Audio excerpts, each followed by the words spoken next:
చదువుకున్నాడు, ఆ దేవుని వైపు చూసాడు, అలాగే మంచి స్పెషలిస్ట్ అయిన డాక్టర్ను కలిసాడు.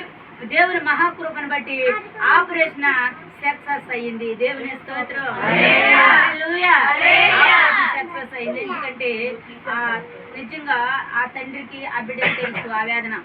సరే, తండ్రి కుమారులు ఇద్దరు గుడి తన గ్రామానికి ట్రైన్లో ప్రయాణం చేస్తున్నారంట. హల్లెలూయా. హల్లెలూయా. తండ్రి అంటున్నాడంట కుమారుడితో, అదిగో గేద, అదిగో ఆవు, ఇది గడ్డి, ఇది అది అని చెప్తున్నానంట. పక్క వాళ్ళందరూ నవ్వుతున్నారంట, పక్క మనలతో. అరే, ఎదిగినంత కొడుకుని దగ్గర పెట్టుకుని చిన్న పిల్లోళ్ళలాగా అది ఇదిగో ఇదిగా అంటున్నాడు అని నవ్వుతూ ఉన్నారంట. నువ్వే తండ్రి ఆ మాట గమనించి మీరు ఎందుకు నవ్వుతున్నారు అని అడిగాడంట. హల్లెలూయా.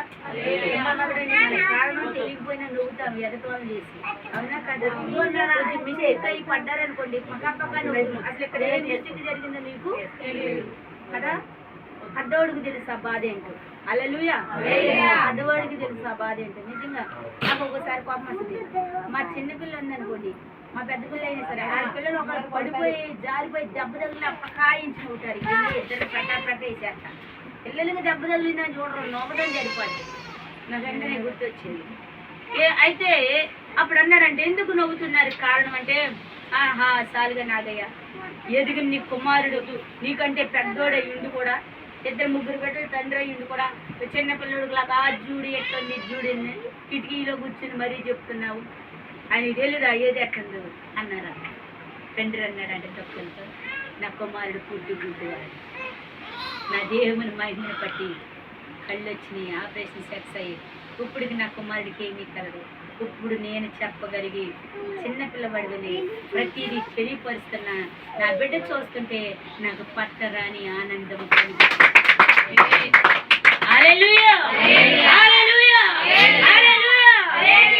బయట తీసుకెళ్ళడం చూడండి, రే బాబు అదిగోరా గేద, అదిగో ఆవు అంటమా లేదా? వాళ్ళు అందరూ సంతోషపడతారు. ప్రియ సహోదరి సౌరాముడు పరిశుద్ధాత్మ దేవుడు అంటున్నాడు కదా, నీవు నా యందు నిలిచి ఉంటే నేను నీ యందు నిలిచి ఉంటాను. నీవెప్పుడైతే నాతో సహవాసం కలిగి ఉంటావో పరలోక దర్శనాన్ని నీకు నేను చెప్పగలుగుతాను. గట్టిగా గట్టిగా నీవెప్పుడైతే నాతో వెంబడిస్తావో, నీవెప్పుడైతే నన్ను అనుసరిస్తావో, ఈ 5 రాళ్ళు సంచులో వేసుకుని పరిగెడతావో పరలోకంలో స్థానం నీదే. గట్టిగా కష్టమండి. 5 రాళ్ళు వేసుకుంటా 6 సంవత్సరాలు, కనీసం సంవత్సరానికి ఒక రాయి వేసుకున్నా 5 రాళ్ళు అయ్యాయి కదా. సంవత్సరానికి ఒక కర్ర ముక్క వేసుకున్నా ఒక రాయి అయ్యేది. కనీసం 6 సంవత్సరాలకి 5 రాళ్ళు వేసుకొని ఎలా ఫలించుదామా మనము? హల్లెలూయా. అలా లేని అంజూరపు వలె ఉండకూడదు, అలా మిర్చి చెట్టు వలె ఉండాలి. హల్లెలూయా. ముట్టిగా చెట్టు ఉండదు తెలుసా? అది ఎలా ఉండదు? ముట్టిగా చెట్టు మీకు ఎవరికైనా తెలుసా?